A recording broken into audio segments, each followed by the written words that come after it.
Prajapati and welcome back to my YouTube channel AP education hub. और आज इस video में हम डिस्कस करेंगे क्लास 12 पॉलिटिकल साइंस का द वेरी फर्स्ट चैप्टर शीत युद्ध का दौर। सो गाइज, अगर आप लोगों ने अब तक वो सिलेबस वाली वीडियो नहीं देखी है जो मैंने अपलोड कर दी है आप लोगों के टर्म वाइज सिलेबस से रिलेटेड कि आप लोगों के अब 2 बार एग्जाम्स होंगे, टर्म 1 के एग्जाम्स, टर्म 2 के एग्जाम्स। अगर आप लोगों ने वो वीडियो नहीं देखी है तो आप लोग वो वीडियो पहले ज़रूर देख लें, बिकॉज आप लोग अब 12th क्लास की प्रिपरेशन कर रहे हो तो आपको सिलेबस का पहले पता होना बहुत ज़रूरी है। तो उस वीडियो का लिंक मैं आप लोगों को डिस्क्रिप्शन बॉक्स में भी दे दूंगी और यहाँ पर ये आई बटन भी दे दूंगी, इस पर क्लिक करके आप उस वीडियो पर पहुँच जाएंगे। बिकॉज आप लोग अगर सिलेबस समझ गए एक बार कि हाँ मुझे टर्म 1 के लिए कौन कौन से चैप्टर्स प्रिपेयर करने हैं तो आप लोगों के लिए प्रिपेयर करना ईजी हो जाएगा। सो गाइज देखो, आप लोगों की क्लास 12 में 2 बुक्स हैं। बुक 1 है समकालीन विश्व राजनीति और बुक 2 है स्वतंत्र भारत में राजनीति। तो आज हम जो चैप्टर 1 डिस्कस कर रहे हैं वो बुक 1 का कर रहे हैं, समकालीन विश्व राजनीति का, and the name of the first chapter is शीत युद्ध का दौर। सो गाइज ये सारे टॉपिक्स आज हम इस वीडियो में डिस्कस करने वाले हैं। और अगर आप लोगों को इस चैप्टर के प्रॉपर नोट्स चाहिए तो वो आप लोगों को मेरे इंस्टाग्राम और फेसबुक पेज पर मिल जाएंगे। मैंने अपने इंस्टाग्राम पर एक हाईलाइट बना रखी है, एक हाईलाइट क्रिएट कर रखी है class 12 political science H Hindi. उसमें आप लोगों को इस चैप्टर के जो नोट्स हैं वो मिल जाएंगे, साथ साथ में मैं पोस्ट भी डाल दूंगी, उसमें भी आप लोगों को वो नोट्स मिल जाएंगे। सो आज हम जो टॉपिक्स इस चैप्टर के डिस्कस करने वाले हैं उन्हें देख लेते हैं। हम डिस्कस करेंगे समकालीन विश्व राजनीति। देखो, आप लोगों की ये बुक है समकालीन विश्व राजनीति। हम इस बुक को पढ़ रहे हैं, पहले हमें इस बुक में क्या पढ़ना है उसके बैकग्राउंड के बारे में तो पता होना चाहिए, तभी तो उस बुक को हम अच्छे तरीके से अंडरस्टैंड कर पाएंगे। सो हम समकालीन विश्व राजनीति को समझेंगे, देन हम विश्व युद्ध के बारे में डिस्कस करेंगे। शीत युद्ध क्या है, शीत युद्ध की शुरुआत किस तरीके से हुई वो डिस्कस करेंगे। देन महाशक्तियों के गठबंधन, जो 2 महाशक्तियां बनी शीत युद्ध की शुरुआत में, उन महाशक्तियों ने अपने कौन कौन से गठबंधन बनाए, छोटे देश और महाशक्तियां एक दूसरे के लिए किस तरीके से लाभदायक साबित हुई। शीत युद्ध के दायरे, ये दायरे वाला जो कॉन्सेप्ट है इसमें बच्चे बहुत ज़्यादा कंफ्यूज होते हैं। आप लोग इस दायरे वाले टॉपिक को जब समझेंगे, मैं पूरी कोशिश करूँगी कि आपको ये टॉपिक अच्छे से क्लियर हो जाए, लेकिन उसके लिए आपको ये वीडियो लास्ट तक देखनी होगी तभी क्लियर हो पाएगी। And then will discuss about the Cuba missile संकट। देखो, जो क्यूबा मिसाइल संकट जो है ना, ये भी शीत युद्ध के दायरे के अंडर ही आता है। आप लोगों की बुक में जो ये टॉपिक है ये सबसे पहले दे रखा है, मैंने इसको पहले एक्सप्लेन नहीं किया है। मैं टॉपिक्स को लाइन वाइज एक्सप्लेन करूंगी ताकि आप बैकग्राउंड के साथ समझ पाएं। देन अस्त्र नियंत्रण संधियां, जो इन दोनों महाशक्तियों ने अपने हथियारों की होड़ को कम करने के लिए, समाप्त करने के लिए कुछ संधियां की थी अस्त्र नियंत्रण वाली, वो डिस्कस करेंगे। देन गुट निरपेक्ष आंदोलन, जो कि एग्जाम पॉइंट ऑफ व्यू से बहुत ज़्यादा इम्पॉर्टेंट है।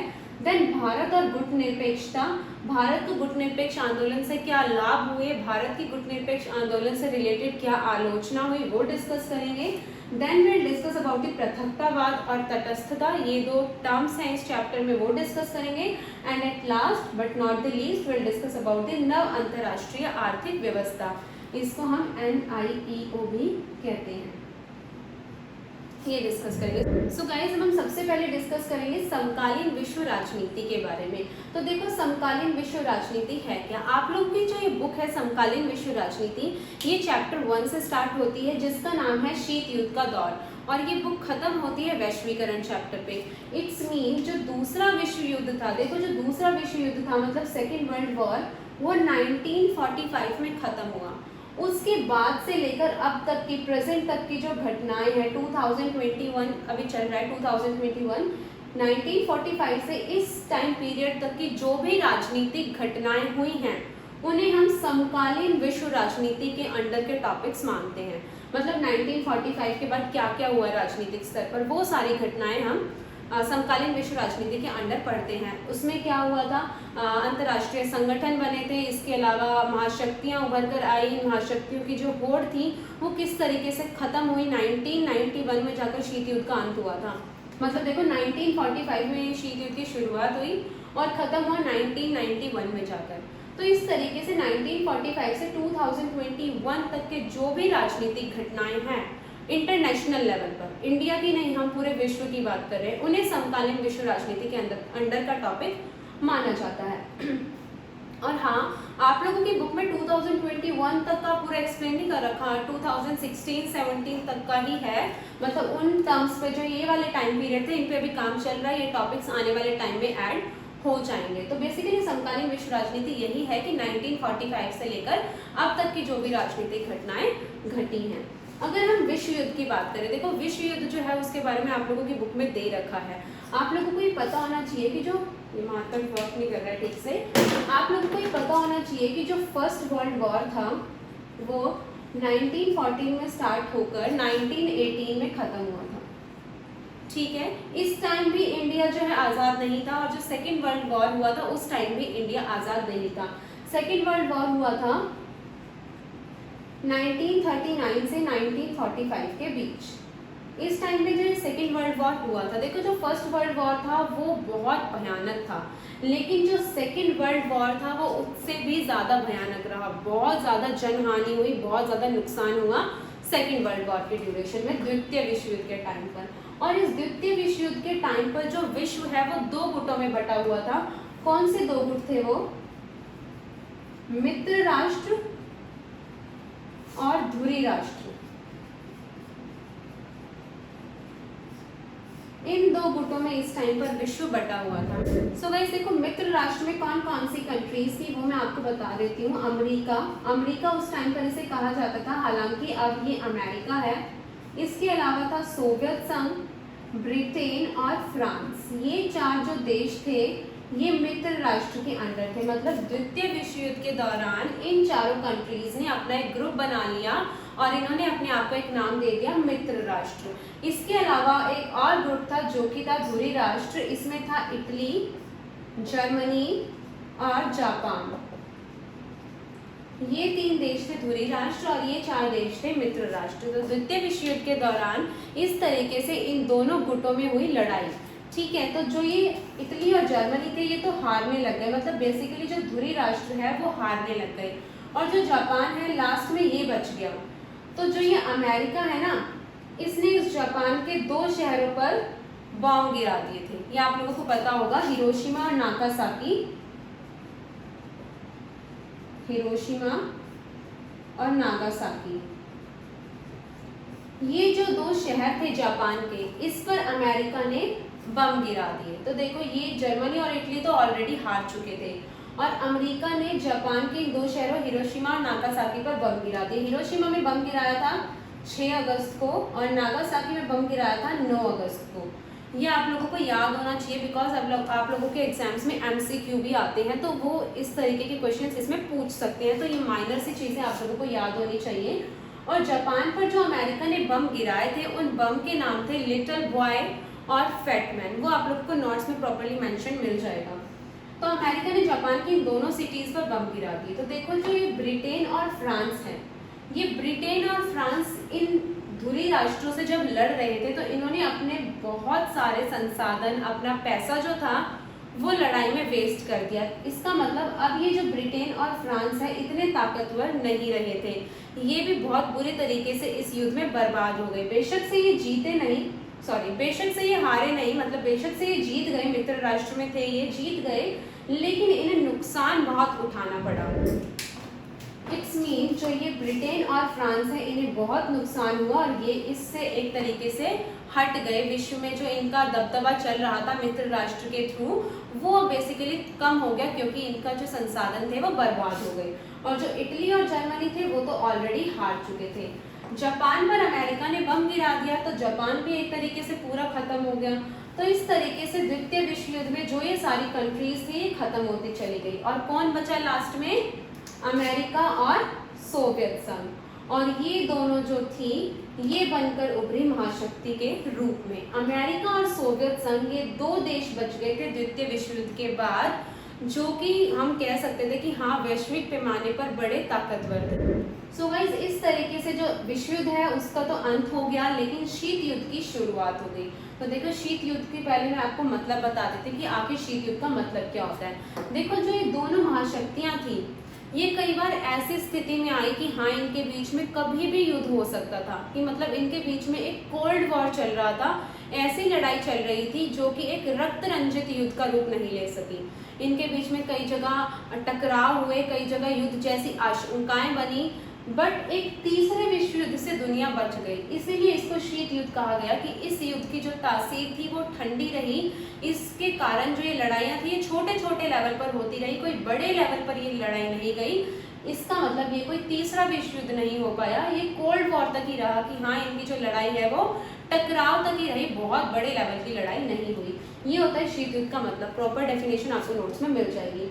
आरंभ आप लोगों को पता लग गया है कि किस तरीके से शीत युद्ध का आरंभ हुआ। द्वितीय विश्व युद्ध के बाद जो बाकी सारी कंट्रीज थी वो हार चुकी थी और अमेरिका और सोवियत संघ वैश्विक पैमाने पर दो बड़ी ताकतवर देशों के रूप में उभरे और इसीलिए इन्हें महाशक्तियां कहा गया। अब हम डिस्कस करेंगे महाशक्तियों के गठबंधन, लेकिन उससे पहले मैं आप लोगों को एक बात बता दूं कि जो अमेरिका है, जब उसने जापान पर बम गिराए, हिरोशिमा और नागासाकी पर जब अमेरिका ने बम गिराए तो इसकी बड़ी आलोचना हुई। क्यों हुई आलोचना? बिकॉज जर्मनी और इटली जो थे वो ऑलरेडी हार चुके थे और इसीलिए जो जापान था ये भी आत्मसमर्पण करने वाला था, कि मतलब ये भी अपने आप को बोलने वाला था कि हाँ मैं अपनी हार स्वीकार करता हूँ, मैं हार गया हूँ, आत्मसमर्पण जापान करने वाला था। लेकिन उसके बावजूद अमेरिका ने जापान पर बम गिराए तो इसकी बड़ी आलोचना होती है इसके कारण अमेरिका की। जो आलोचक है वो कहते हैं कि अमेरिका को बम नहीं गिराने चाहिए थे क्योंकि जो जापान है वो ऑलरेडी आत्मसमर्पण करने के लिए तैयार था।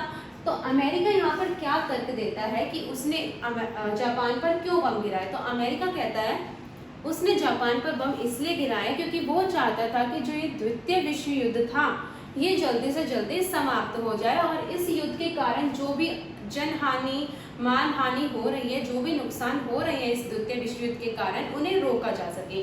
तो अमेरिका का तर्क बेसिकली यही था कि उसने इसीलिए जापान पर बम गिराया क्योंकि वो नहीं चाहता था कि अब और ज़्यादा नुकसान हो। और जो आलोचक है वो कहते हैं कि अमेरिका ने तो बम इसीलिए गिराया क्योंकि वो सोवियत संघ को अपनी ताकत दिखाना चाहता था कि अमेरिका बहुत ज़्यादा ताकतवर है, उसने जापान के ऊपर बम गिरा दिया है, वो सोवियत संघ को टक्कर देना चाहता था। वो ये दिखाना चाहता था कि अब वैश्विक रूप से उसका दबदबा होगा पूरे विश्व पर, वो सबसे ज़्यादा ताकतवर महाशक्ति बनकर उभरेगा। इसीलिए आलोचक कहते हैं कि अमेरिका का जो ये बम गिराने वाला डिसीजन था ये बहुत गलत था। So now will discuss about the महाशक्तियों के गठबंधन। सो गाइस अब हम डिस्कस कर रहे हैं महाशक्तियों के गठबंधन के बारे में। तो देखो जैसा कि मैंने आप लोगों को बताया कि विश्व युद्ध की समाप्ति के बाद जब शीत युद्ध की शुरुआत हुई तो दो महाशक्तियां उभरकर सामने आई। कौन कौन सी महाशक्तियां थी वो? अमेरिका और सोवियत संघ। तो अमेरिकी महाशक्ति को यूएसए कहा गया और सोवियत संघ को यूएसएसआर कहा गया।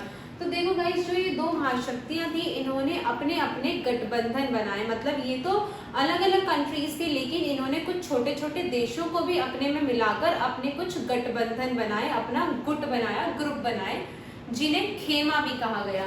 तो देखो अमेरिका जो है वो वर्ल्ड के पश्चिमी पार्ट में पड़ता है जबकि जो सोवियत संघ है वो वर्ल्ड के पूर्वी भाग में पड़ता है।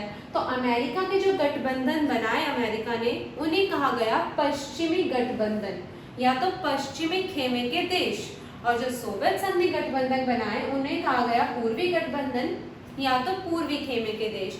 तो गाइज अब एक बात नोट करने लायक है कि जो ये दोनों महाशक्तियां थी अमेरिका और सोवियत संघ, इनमें सिर्फ ये लड़ाई नहीं थी कि ये अपने आप को ताकतवर दिखाना चाहती है या मेरे पास ज़्यादा सैनिक है, ज़्यादा सेना है, ये सिर्फ इस चीज़ की लड़ाई नहीं थी इनकी कि हाँ मैं ज़्यादा पावरफुल हूँ। इनके बीच जो मेन लड़ाई थी वो लड़ाई थी विचारधारा की। इनके बीच विचारधारा की मेन लड़ाई थी। ठीक है, ताकतवर दिखाना था अपने आप को, वो लड़ाई तो इनके बीच थी ही, लेकिन इनके बीच विचारधारा की भी लड़ाई थी। जो अमेरिका था वो पूंजीवादी समर्थक था, मतलब वो पूंजीवाद के समर्थन में था, और जबकि जो सोवियत संघ था वो साम्यवाद के समर्थन में था कि अमेरिका तो ये मानता था कि प्राइवेटाइजेशन होना चाहिए, हर किसी को अपने अलग अलग कंपनीज खोलने का राइट होना चाहिए, कोई भी स्कूल प्राइवेट खोल सकता है, कोई भी हॉस्पिटल खोल सकता है। जबकि जो सोवियत संघ था उसका ये मानना था कि ऐसी जो बेसिक नेसेसिटी होती है, हॉस्पिटल है, पढ़ाई है, इन सब चीज़ों का जो जिम्मा है वो गवर्नमेंट के अंडर होना चाहिए, साम्यवाद होना चाहिए, सभी लोगों को समान समझा जाना चाहिए। लेकिन जो अमेरिका था वो पूंजीवाद को मानता था और जो सोवियत संघ था वो साम्यवाद और समाजवाद का समर्थक था। अमेरिका पूंजीवाद और लोकतंत्र का समर्थक था। तो ये तो इनकी विचारधारा की लड़ाई हो गई। Now will discuss about their गठबंधन। सो देखो अमेरिका ने 3 गठबंधन बनाए। पहला गठबंधन था इसका नाटो। तो देखो यहाँ पर मैंने इसको सिर्फ आपको समझाने के लिए लिखा है, इसके प्रॉपर नोट्स आपको मिल जाएंगे, कब स्थापना हुई, इन गठबंधनों के क्या उद्देश्य थे, वो आपको नोट्स में मिल जाएंगे।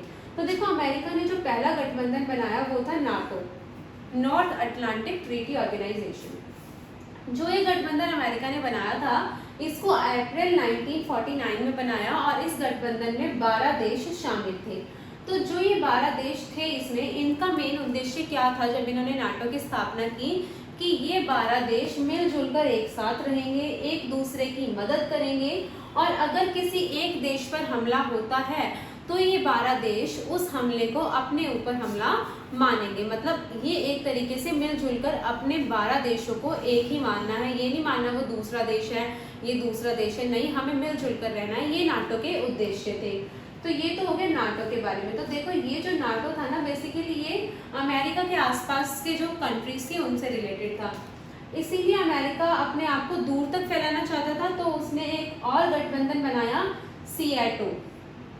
सिएटो की फुल फॉर्म है South East Asia Treaty Organization की। अमेरिका ने अपने आप को फैलाना स्टार्ट कर दिया, अब वो साउथ ईस्ट एशिया तक पहुंच गया और यहाँ पर इसकी स्थापना 1954 में हुई और इसका मेन उद्देश्य था दक्षिण पूर्व एशिया के जो देश हैं उनकी मदद करना।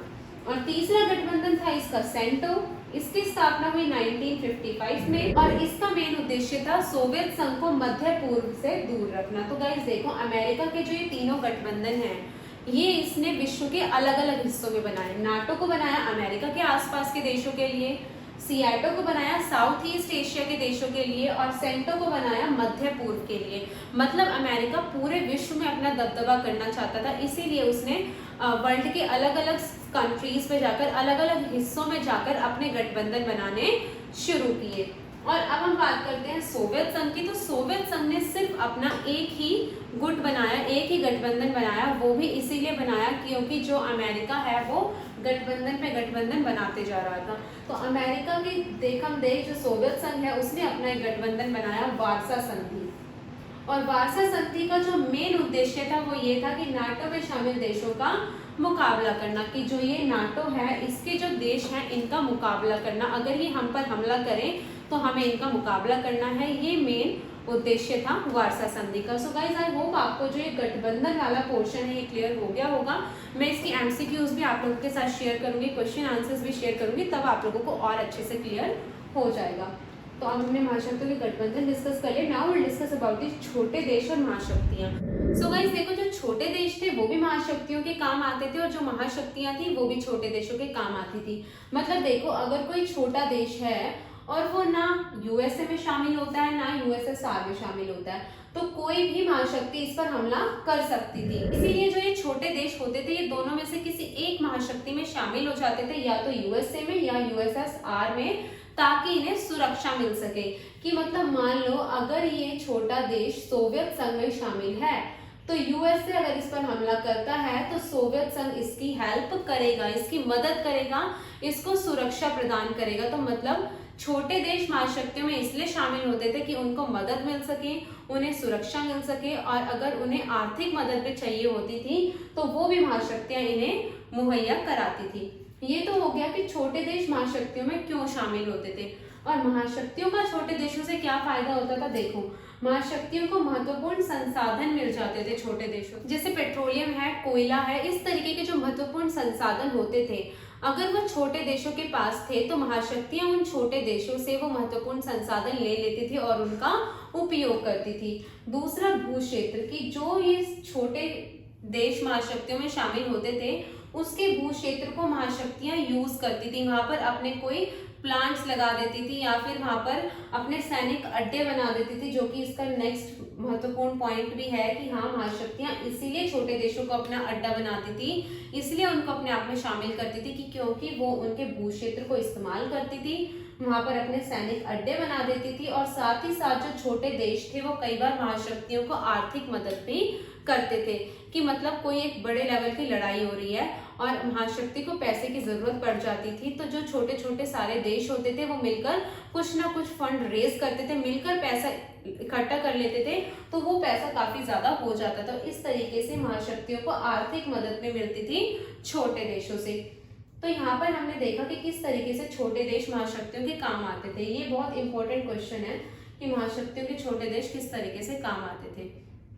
अब हम डिस्कस करते हैं शीत युद्ध के दायरे के बारे में। शीत युद्ध के दायरे जो है ये बहुत इंपॉर्टेंट टॉपिक भी है, और लेकिन ये बच्चों को बहुत ज्यादा कंफ्यूजिंग लगता है, वो मैं आप लोगों को बता दूंगी क्यों लगता है।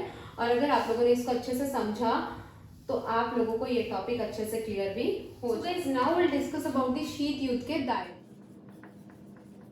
तो देखो, शीत युद्ध के दायरे से मतलब क्या है कि हमने देखा कि हमारे पास दो महाशक्तियां थी, अमेरिका और सोवियत संघ। इन दोनों महाशक्तियों के बीच कई बार ऐसी स्थिति बनी कि इनके बीच भयंकर टकराव हुए, युद्ध हुए या तो युद्ध होने की संभावनाएं बनी, लेकिन जो इनके बीच में ये युद्ध या टकराव हुए ये किसी तृतीय विश्व युद्ध का रूप नहीं ले पाए, कि मतलब इनके बीच जो लड़ाई हुई वो एक हद तक रही, एक दायरे तक रही, उस दायरे से बाहर नहीं गई। और इनका दायरा क्या था कि इनकी लड़ाइयां हुई, लेकिन जो इनकी लड़ाइयां थी वो किसी परमाणु हमले तक नहीं पहुंच पाई, क्योंकि दोनों महाशक्तियों के पास परमाणु बम थे, परमाणु हथियार थे। और अगर ये दोनों महाशक्तियां ऐसी लड़ाई करती जिसमें महाशक्तियां परमाणु हथियारों का उपयोग करती तो बहुत भारी नुकसान हो सकता था। तो दायरे से मतलब यही है कि इनके बीच जो लड़ाइयां हुई वो एक हद तक रही। तो ऐसी स्थिति कहाँ पर बनी, शीत युद्ध के दायरे वाली स्थिति कहाँ पर बनी? सबसे पहले तो क्यूबा में बनी। जो क्यूबा मिसाइल संकट है इसके बारे में अभी हम डिस्कस करेंगे। तो क्यूबा में ऐसी सिचुएशन बनी 1961 में, मैं आपके साथ इसका भी डिटेल में डिस्कस कर लूंगी। देन ऐसी सिचुएशन बनी थी हमारी कोरिया में। कोरिया में भी जो दोनों महाशक्तियां थी वो आमने सामने आई, भयंकर इनके बीच में युद्ध हुए थे। देन बर्लिन में भी ऐसी सिचुएशन आई कि दोनों महाशक्तियां, जो पूर्वी बर्लिन और पश्चिमी बर्लिन है, बर्लिन की दीवार भी टूटती है जब शीत युद्ध का अंत होता है। उस टाइम पर 1961 में इस वाले युद्ध में जब काफी ज्यादा दोनों महाशक्तियों के बीच टकराव हुए थे। इसके अलावा कांगो में भी दोनों महाशक्तियां एक दूसरे के सामने आई, इनके बीच कांगो में भी इस तरीके की लड़ाई हुई कि मतलब दायरे वाली, लेकिन हद तक रही वो लड़ाई, बहुत भयंकर रूप नहीं ले पाई। देन ऐसी सिचुएशन हुई थी अफगानिस्तान में। अफगानिस्तान में भी दोनों महाशक्तियों के बीच में लड़ाइयां हुई। इसके अलावा वियतनाम, इन जगहों पर, और इसके अलावा भी और जगहें होंगी, लेकिन आपकी बुक में बेसिकली इन जगहों के बारे में बताया है कि ये वो जगहें हैं जहां पर दोनों महाशक्तियां एक दूसरे के आमने सामने आई, इनके बीच में भयंकर टकराव हुए, लेकिन इनके जो ये टकराव थे, जो ये लड़ाइयां थी, ये किसी भयंकर युद्ध का रूप नहीं ले पाई। ये होता है शीत युद्ध के दायरे। सो गाइज, अब हम लोग डिस्कस करेंगे क्यूबा मिसाइल संकट के बारे में, जो कि एक शीत युद्ध के दायरे से रिलेटेड टॉपिक है। तो देखो, जो क्यूबा मिसाइल संकट है वो किस तरीके से स्टार्ट हुआ। अप्रैल 1961 में क्यूबा मिसाइल संकट स्टार्ट हुआ। स्टार्ट किस तरीके से हुआ, मतलब मान लो ये है आप लोगों का अमेरिका,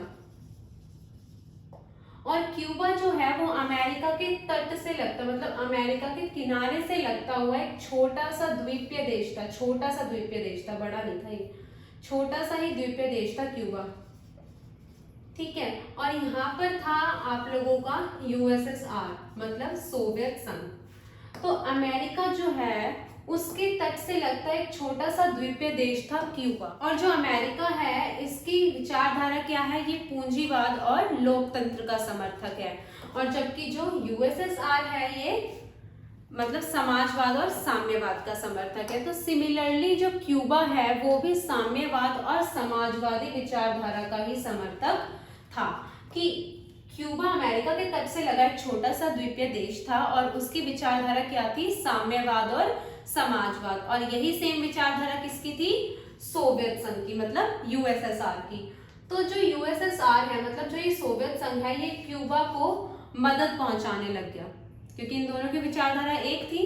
और इस टाइम पर अमेरिका के जो नेता थे वो थे जॉन एफ कैनेडी, और यूएसएसआर मतलब सोवियत संघ के जो नेता थे वो थे निकिता ख्रुश्चेव, और क्यूबा के नेता थे फिदेल कास्त्रो। ये आप लोगों को याद रखना है, मैं लिख देती हूँ यहाँ पर। अमेरिका के राष्ट्रपति थे जॉन एफ कैनेडी, और यूएसएसआर मतलब सोवियत संघ के थे निकिता क्रूश्चेव और क्यूबा के थे फिदेल कास्ट्रो। तो इसकी शुरुआत इस तरीके से हुई कि अप्रैल 1961 में जो सोवियत संघ है वो क्यूबा के काफी ज्यादा नजदीक आ गया और निकिता क्रूश्चेव जो है वो क्यूबा को मदद पहुंचाने लग गए और फिर इन्होंने डिसाइड किया कि ये क्यूबा को अपने सैनिक अड्डे के रूप में तब्दील करेंगे। जैसा कि मैंने आप लोगों के साथ अभी डिस्कस किया था कि जो छोटे देश थे वो महाशक्तियों के किस तरीके से काम आते थे, महाशक्तियां छोटे देशों को अपना सैनिक अड्डा बना लेती थी और वही यहाँ पर किया यूएसएसआर ने।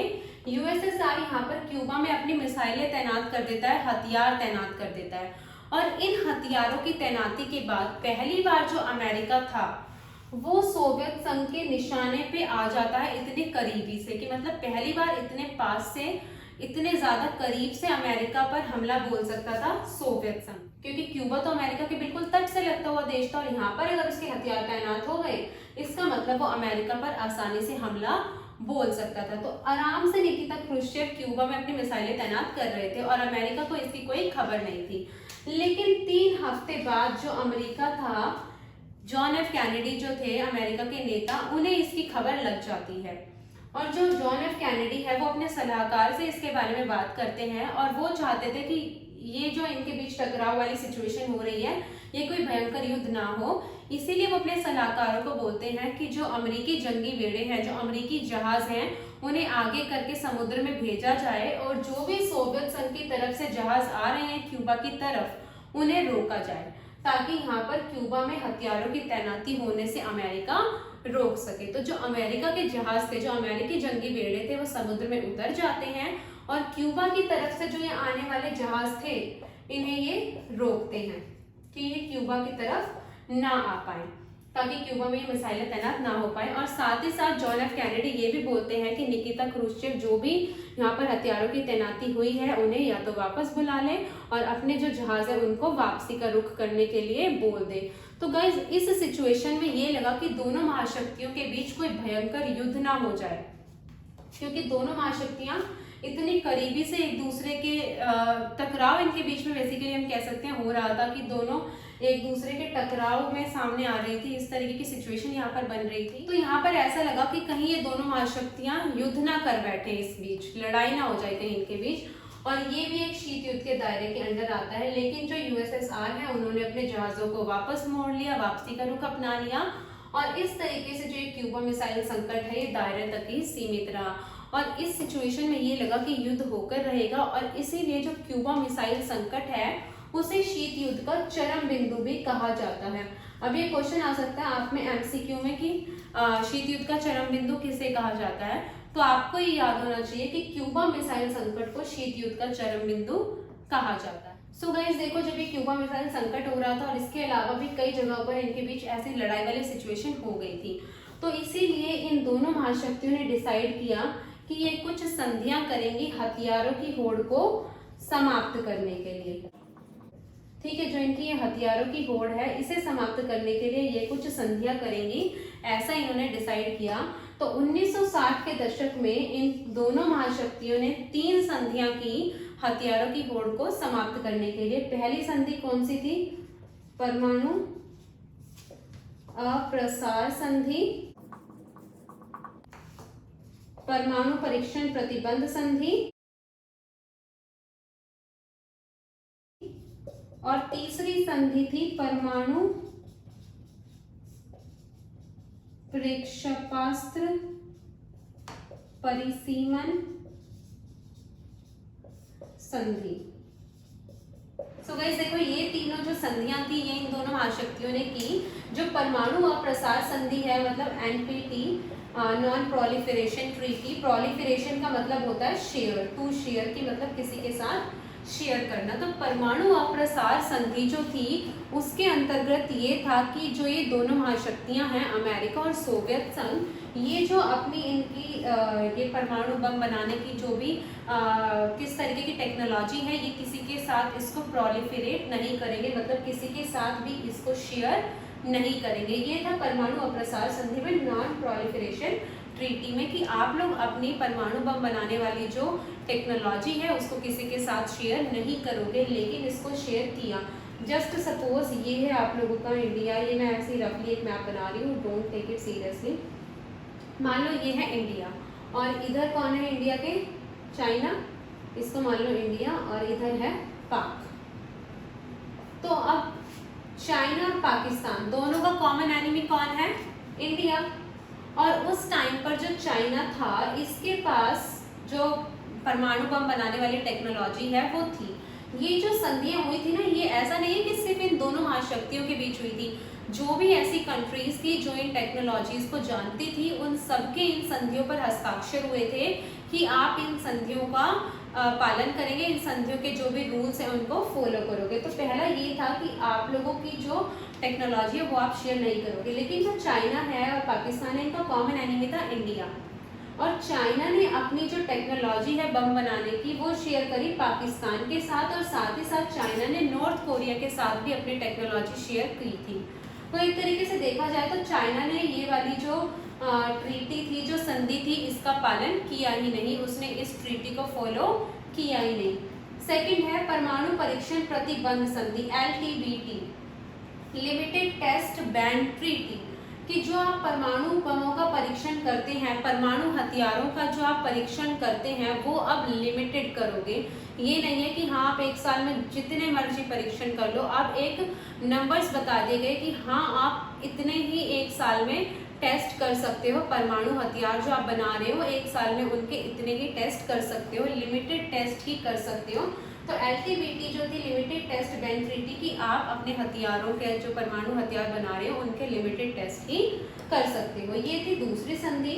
और तीसरी संधि थी परमाणु प्रेक्षापत्र परिसीमन संधि। देखो कुछ कंट्रीज क्या थी जो अपनी परमाणु हथियार बनाती थी तो उन्हें हवा में ही खत्म कर देती थी, मतलब उनका टेस्ट करती, परीक्षण करती और उन्हें ऊपर हवा में ही खत्म कर देती। बिकॉज अगर हम उनका परीक्षण नीचे करें तो वो बहुत तबाही मचा सकती थी, पता नहीं वो मिसाइलें कहाँ तक चले जाएं। इसीलिए कुछ कंट्रीज जो है वो इजराइल में जाकर परीक्षण करती हैं, अलग अलग प्लेसेस पर जाकर परीक्षण करती हैं। और ये कहा गया कि आप लोग जो ये परीक्षण करते हो इन्हें हवा में ही खत्म कर दो, बिकॉज अगर हम नीचे लाकर इनको खत्म करने की कोशिश करेंगे तो बहुत ज़्यादा नुकसान हो सकता था। सो गाइज 1960 के दशक में ये 3 संधियां हुई, NPT नॉन प्रोलिफरेशन ट्रीटी मतलब परमाणु अप्रसार संधि, LTBT limited test ban treaty परमाणु परीक्षण प्रतिबंध संधि, एंड थर्ड परमाणु प्रेक्षापात्र परिसीमन संधि। ये तीनों संधियां हुई थी। So guys, now we'll discuss about the गुट निरपेक्ष आंदोलन। देखो जो गुट निरपेक्ष आंदोलन है उसको दो ध्रुवीयता को चुनौती भी कहा गया। आप लोगों की बुक में गुट निरपेक्ष आंदोलन को किस तरीके से दे रखा है, दो ध्रुवीयता को चुनौती डैश करके गुट निरपेक्षता की, मतलब दो ध्रुव कौन से थे, देखो दो ध्रुव थे अमेरिका और सोवियत संघ, ये दोनों ध्रुव थे। कि इन दोनों ध्रुवों को चुनौती देने के लिए एक और ग्रुप आ गया है जो कि क्या है, गुट निरपेक्षता, गुट निरपेक्ष आंदोलन। सो गाइस देखो जो ये गुट निरपेक्ष आंदोलन है ये बेसिकली है क्या, मैं पहले आप लोगों को वो बता दूं।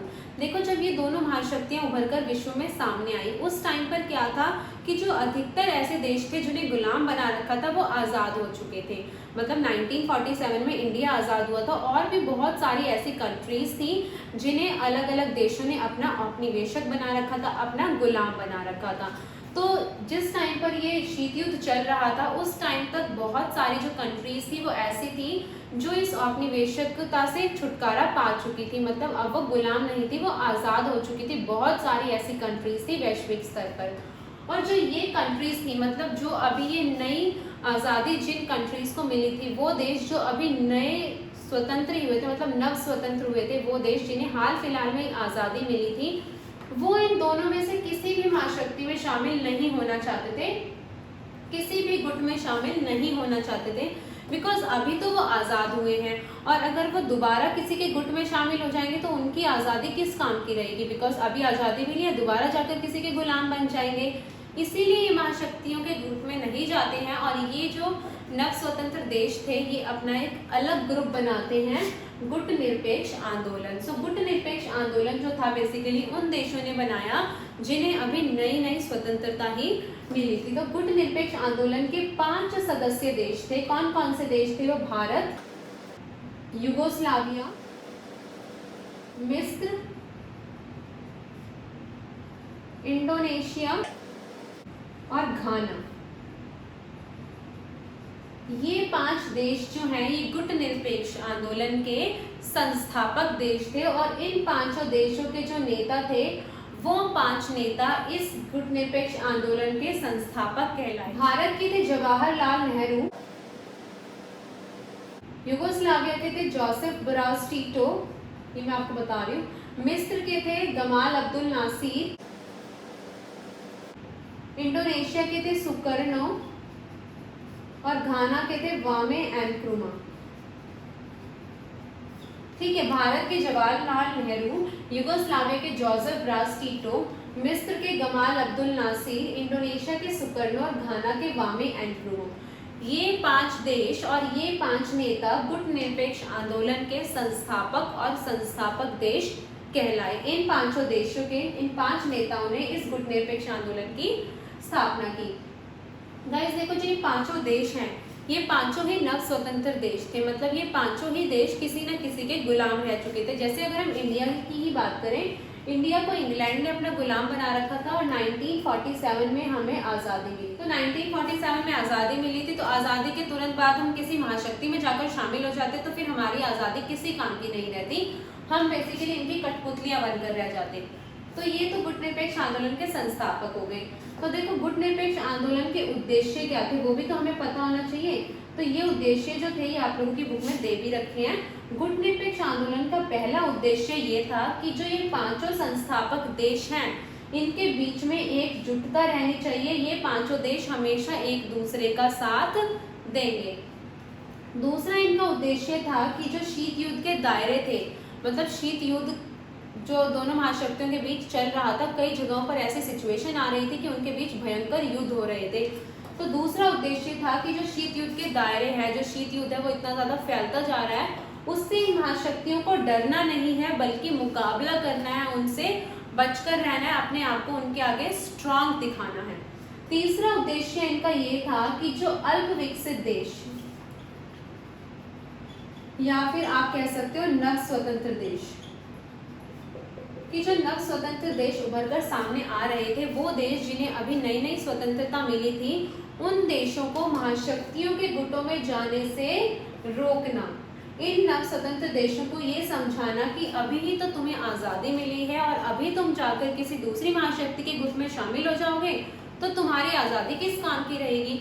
मतलब नव स्वतंत्र देशों को किसी भी महाशक्तियों के गुटों में शामिल होने से रोकना। तो ये 3 जो थे ये इसके उद्देश्य थे। सो गाइस, ये तो हमने डिस्कस किया जो गुटनिरपेक्ष आंदोलन है उसके संस्थापक देश और संस्थापक नेताओं के बारे में और उद्देश्यों के बारे में। अब हमें ये भी पता होना चाहिए कि इसके जो सम्मेलन है वो कहाँ पर हुआ है आखिरी, और पहला सम्मेलन कहाँ हुआ था, बिकॉज MCQ में इस टाइप के क्वेश्चंस आ जाते हैं।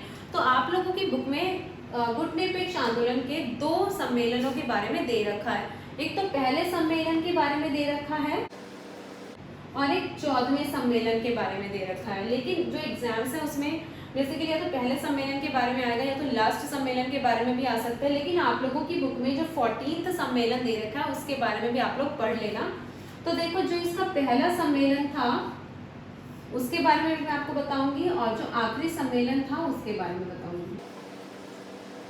तो इसका जो पहला सम्मेलन हुआ था गुटनिरपेक्ष आंदोलन का वो हुआ था 1961 में बेलग्रेड में। बेलग्रेड इज अ कंट्री, वहां पर 1961 में गुटनिरपेक्ष आंदोलन का पहला सम्मेलन हुआ था और इसके 25 सदस्य देश उस समय इसमें शामिल हुए थे। मतलब देखो, जब ये गुटनिरपेक्ष आंदोलन बना उस टाइम पर सिर्फ 25 सदस्य देश ही इसमें शामिल थे और 25 सदस्य देशों ने इसको अटेंड किया था 1961 में जो पहला सम्मेलन हुआ था बेलग्रेड में। इसके अलावा आप लोगों की बुक में दे रखा है 14वें सम्मेलन के बारे में जो कि हुआ था हवाना, क्यूबा में। और जो आखिरी सम्मेलन हुआ है वो आप लोगों का हुआ है 2019 में अजरबैजान में। अजरबैजान में 2019 में आप लोगों का आखिरी सम्मेलन हुआ है और इसमें 120 सदस्य देश थे और 17 पर्यवेक्षक देश थे। देखो, पर्यवेक्षक देश वो देश होते हैं जो ऑब्जर्व करने आते हैं। ऑब्जर्व कि मतलब वो देखने आते हैं, ऑब्जर्व करने आते हैं कि आखिर इस गुटनिरपेक्ष आंदोलन में होता क्या है, आखिर ये गुटनिरपेक्ष आंदोलन है क्या। तो अभी रिसेंटली जो आंदोलन हुआ था गुटनिरपेक्ष आंदोलन का, वो हुआ था 2019 में अजरबैजान में, जिसमें 120 सदस्य देश शामिल थे और 17 ऑब्जर्वर कंट्रीज शामिल हुई थी। तो गाइज देखो, ये तो हमने गुटनिरपेक्ष आंदोलन के बारे में बेसिकली डिस्कस किया, लेकिन साथ ही साथ ये बहुत इंपॉर्टेंट इसका एक टॉपिक है भारत और गुटनिरपेक्षता, कि भारत को गुटनिरपेक्ष आंदोलन से क्या लाभ हुआ और भारत की गुटनिरपेक्ष आंदोलन से रिलेटेड आलोचना क्यों होती है। सो गाइस, अब हम डिस्कस करेंगे भारत और गुटनिरपेक्षता की, मतलब भारत को गुटनिरपेक्ष आंदोलन से क्या लाभ हुए और उसकी क्यों आलोचना होती है गुटनिरपेक्ष आंदोलन के। तो गाइस देखो, भारत और गुटनिरपेक्षता, देखो गुटनिरपेक्ष आंदोलन का संस्थापक देश था भारत, और भारत जो है वो किसी भी महाशक्ति में शामिल नहीं हुआ, मतलब वो अलग रहा, महाशक्ति में शामिल नहीं हुआ। ये हमने देखा कि भारत किसी भी महाशक्ति में शामिल नहीं हुआ, वो अलग रहा, बिकॉज अगर वो किसी एक महाशक्ति में शामिल हो जाता तो भारत को उसी के अकॉर्डिंग अपने डिसीजंस लेने पड़ते, वो उनसे दबकर रहता। 1947 में तो भारत आज़ाद ही हुआ था, अगर वो तभी किसी महाशक्ति के गुट में शामिल हो जाता तो भारत की कोई इंडिविजुअल आइडेंटिटी उभर कर सामने आ ही नहीं पाती। दूसरा, भारत खुद ही नहीं बल्कि उसने जो नव स्वतंत्र देश थे उन्हें भी महाशक्तियों के गुटों में शामिल होने से रोका, उन्हें भी समझाया कि तुम अपनी जो स्वतंत्रता तुमने इतनी मुश्किल से पाई है उसको मत गवाओ, किसी और गुट में शामिल मत हो, बल्कि गुटनिरपेक्ष आंदोलन में आ जाओ, ताकि जो तुम्हारी स्वतंत्रता है वो बरकरार रहे। तीसरा, देखो जो भारत है वो हमेशा इस सिचुएशन में रहा कि अगर कोई एक महाशक्ति उसके अगेंस्ट में जाए तो वो दूसरी महाशक्ति से मदद मांग सके, कि मतलब भारत किसी एक महाशक्ति के सपोर्ट में नहीं रहा, अगर कोई एक महाशक्ति उसके अगेंस्ट में जाएगी तो भारत दूसरी महाशक्ति से सपोर्ट मांग सकता था, मदद मांग सकता था। हमेशा भारत इस सिचुएशन में रहा, मतलब भारत हमेशा अपने फायदे के हिसाब से चला, उसने बहुत दिमाग से काम लिया कि अगर कोई एक महाशक्ति मेरे अगेंस्ट में हो जाएगी तो मैं दूसरी महाशक्ति से मदद मांग लूंगा। सो गाइस, ये सारे लाभ हुए भारत को गुटनिरपेक्ष आंदोलन से, कि मतलब भारत और गुटनिरपेक्षता, ये भारत को लाभ हुए कि भारत किसी एक महाशक्ति में नहीं शामिल हुआ, हमेशा इस सिचुएशन में रहा कि एक महाशक्ति अगर उसके अगेंस्ट जाएगी तो वो दूसरे में शामिल हो जाएगा, अपनी एक इंडिविजुअल आइडेंटिटी बना पाया, और देशों को भी उसने अपनी स्वतंत्रता कायम रखने के लिए बोला, कि मतलब भारत ने सिर्फ अपने ही हित के बारे में नहीं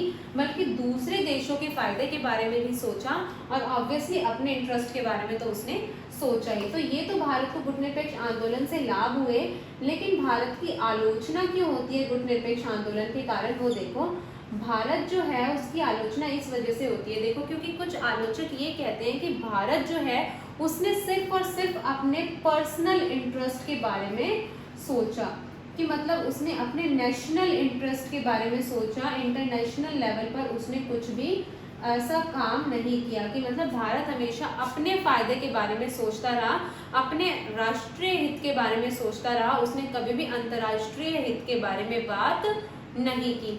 ऑब्वियसली हर कोई पहले अपना पर्सनल इंटरेस्ट देखेगा, तभी तो वो जाएगा उस ग्रुप में। अब भारत को दिख रहा है कि उसमें जाकर मेरा कोई फायदा नहीं हो रहा है, इससे अच्छा तो मैं अपना इंडिविजुअल आइडेंटिटी क्रिएट करूं, तो इसीलिए भारत किसी भी गुट में शामिल नहीं हुआ, और इसीलिए आलोचक भारत की यहाँ पर आलोचना करते हैं कि भारत ने अपने राष्ट्रीय हित को सर्वोपरि रखा, अंतर्राष्ट्रीय हित के बारे में नहीं सोचा। दूसरी आलोचना भारत की इस वजह से होती है, देखो 1971 में हमारी प्राइम मिनिस्टर थी इंदिरा गांधी, उस टाइम पर हमारा बांग्लादेश के साथ वॉर हो गया था, मतलब जो पूर्वी पाकिस्तान है, ईस्ट पाकिस्तान कहा जाता है ना बांग्लादेश को, कि मतलब पूर्वी पाकिस्तान के साथ हमारा 1971 में वॉर हो गया था। उस टाइम पर हमारी प्राइम मिनिस्टर थी श्रीमती इंदिरा गांधी। तो जो इंदिरा गांधी थी वो 1971 में हेल्प लेने के लिए गई सोवियत संघ के पास, क्योंकि हमारी लड़ाई हो गई थी, हमारा युद्ध हो चुका था स्टार्ट बांग्लादेश के साथ, और हमें किसी की हेल्प चाहिए थी, इसीलिए इंदिरा गांधी गई सोवियत संघ के पास हेल्प मांगने के लिए, और सोवियत संघ के साथ इन्होंने 20 साल की एक संधि भी की। तो इसीलिए आलोचक ये तर्क देते हैं कि भारत तो सोवियत संघ में शामिल था, सिर्फ ढोंग कर रहा था, दिखावा कर रहा था अंतर्राष्ट्रीय स्तर पर कि वो किसी गुट में शामिल नहीं है, लेकिन भारत तो सोवियत संघ में शामिल था, ऐसा आलोचक कहते हैं। सो गाइस, ये हो गया गुटनिरपेक्ष आंदोलन के वजह से भारत की आलोचना क्यों होती है। अब देखो, पृथकतावाद और तटस्थता जो है उसको एक बिल्कुल भी मत समझना। पृथकतावाद का मतलब अलग होता है और तटस्थता का मतलब अलग होता है। वो मैं आप लोगों को यहाँ क्लियर कर देती हूँ, बाकी आप लोगों को नोट्स से भी क्लियर हो जाएगी ये चीज़। देखो, जो पृथकतावाद है उसका मतलब होता है कि अपने आप को वैश्विक मुद्दों से दूर रखना, पूरे विश्व से अपने आप को काट कर रखना। देखो, 1787 में जो अमेरिका है उसने अपनी स्वतंत्रता की लड़ाई लड़ी थी। 1787 में अमेरिका ने अपनी स्वतंत्रता की लड़ाई लड़ी और इस टाइम से लेकर 1914 तक जो अमेरिका है उसने अपने आप को पूरे विश्व से काट कर रखा। विश्व में क्या हो रहा है, क्या चल रहा है, उससे अमेरिका को कोई लेना देना नहीं था। कि मतलब उसने अपने आप को विश्व से काट कर रख लिया। ये तो होता है पृथकतावाद, कि आप अपने आप को पूरे विश्व से दूर कर लेते हो, क्या चल रहा है, क्या हो रहा है, ना तो आप उसमें इंटरफेयर करते हो, ना ही आप उसमें अपने आप को इंडल्ज करते हो। ये होता है पृथकतावाद। पृथक का मतलब भी होता है अलग, कि मतलब उसने अपने आप को पूरे वर्ल्ड से अलग करके रख लिया। अगर हम तटस्थता की बात करें तो तटस्थता का मतलब होता है युद्ध में शामिल ना होने की नीति। ये होता है तटस्थता का मतलब, कि आपने अगर तटस्थता की नीति अपना ली है, इसका मतलब आपने ये डिसाइड कर लिया है कि आप युद्ध में शामिल नहीं होंगे। इसका मतलब ये बिल्कुल भी नहीं है कि आप युद्ध, अगर कोई दो कंट्रीज लड़ रही हैं या कोई दो ग्रुप्स युद्ध लड़ रहे हैं तो आप उन्हें रोक नहीं सकते। आप उन्हें रोक सकते हो, उनके बीच में मध्यस्थता कर सकते हो, लेकिन आप खुद युद्ध में शामिल नहीं होगे, आप युद्ध नहीं लड़ोगे, लेकिन आप युद्ध में मध्यस्थता जरूर कर सकते हो कि उस युद्ध को खत्म करने के प्रयास कर सकते हो। ये होता है तटस्थता। और जबकि जो पृथकतावाद होता है वो होता है अपने आप को काट कर रखना दूसरे विश्व से, दूसरे विश्व के कंट्रीज से। सो आई होप आपको ये पृथकतावाद और तटस्थता की नीति क्लियर हो गई होगी।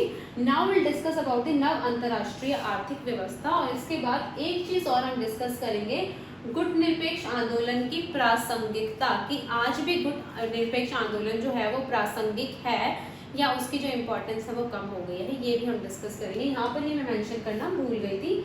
सो let me rub it and then will discuss about the NIEO, नव अंतरराष्ट्रीय आर्थिक व्यवस्था।